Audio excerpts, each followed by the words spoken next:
कसं आहे, दवाखान्यांच्या मागे लागायचं नाही, कारण खूप अवघड आहे, लक्षात घ्या, खूप अवघड आहे. आयुष्य, चांगलं आयुष्य आपण बर्बाद करून बसतो अक्षरशः. हे तपासण्या जरा डोक्यातनं काढायच्या. तपासणी केल्या म्हणजे तुम्हाला कुठला रोग आहे असं नाहीये. त्या डॉक्टरांचं पण म्हणणं स्पष्ट असतंय, तपासणी केली, चेक केलं म्हणजे काय किती आहे हे बघितलं म्हणजे तुम्ही रोगी आहे असं नाहीये.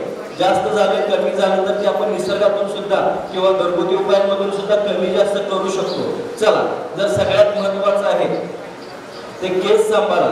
केस महत्वाचे आहेत, केसांमुळे सौंदर्य टिकून राहतं, माहिती आहे ना. केस नसतील तर अवघड आहे. इकडे पण आहेत, लक्षात ठेवलं की दाखवलं असतो.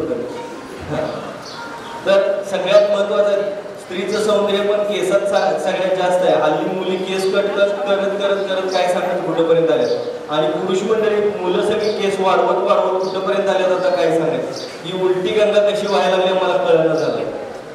तर केस हे सौंदर्याचं प्रतीक आहे. स्त्रीचं सौंदर्य हे केसांमध्ये लपलेलं आहे. कट करू नका.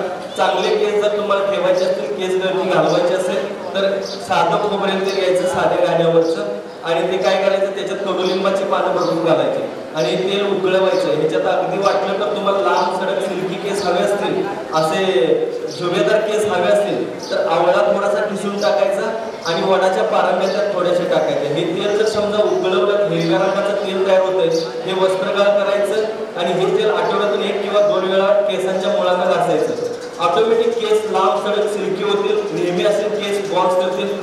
आपण सहज जरी चालवलं तर वाऱ्याला हालायला लागतात, असे एकदम असे छान केस होतात.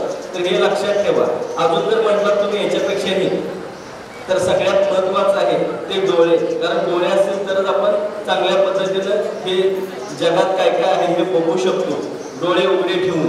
तर डोळे हल्ली काय झाले, कमी वयात चष्मा, कमी वयातच तुम्हाला दिसायला कमी आलं, ब्लर दिसायला लागलं, कमी वयात डोळ्यांचे ऑपरेशन, काचबिंदू, मोतीबिंदू पुढच्या आयुष्यात होणे असं वाटत असेल तर संत्र्याची साली घ्यायची, ती पाण्यात टाकायचं, कमी पाण्यामध्ये जास्त साली टाकायच्या आणि हे उकळवायचं, पाणी कडक उकळवायचं, उकळू द्यायचं थोडा वेळ. नंतर असं थोडंसं ऑरेंज कलरचं ते पाणी तयार होते, वस्त्रगाळ करायचं, काचेच्या बॉटलमध्ये स्टोअर करायचं. 3 दिवस हे पाणी टिकतंय. रोज सकाळी आणि संध्याकाळी 2-2 थेंब डोळ्यात घालायचे. बस, डोळे एवढे स्वच्छ होतात. जर तुम्हाला कमी नंबरचा चष्मा असेल तर चष्मा सुद्धा यातनं जाऊ शकतो. डोळे क्लीन राहिले, डोळ्यांचं आरोग्य चांगलं राहू शकतं याच्यातून. हे फक्त करून बघा आणि मग सांगा. अजून जर सांगायचं म्हटलं, डोकं दुखायला लागलं तर लगेच कुठल्याही प्रकारचं औषध घ्यायचं नाही.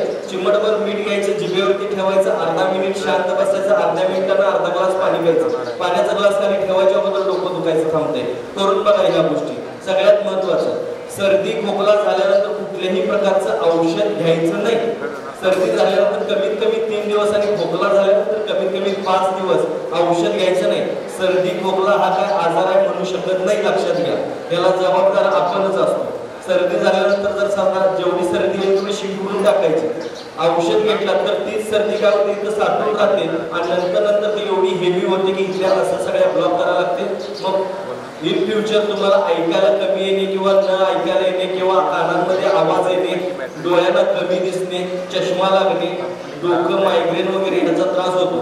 तर गूळ आणि सुंठ समप्रमाणात उगाळायचं, लिक्विड टाईप करायचं, नाकात सोडायचं, ओढायचं आणि शिंपडून टाकायचं. सगळी सर्दी निघून जाते आणि ऑटोमॅटिक सर्दीचा त्रास कमी होऊन जातो.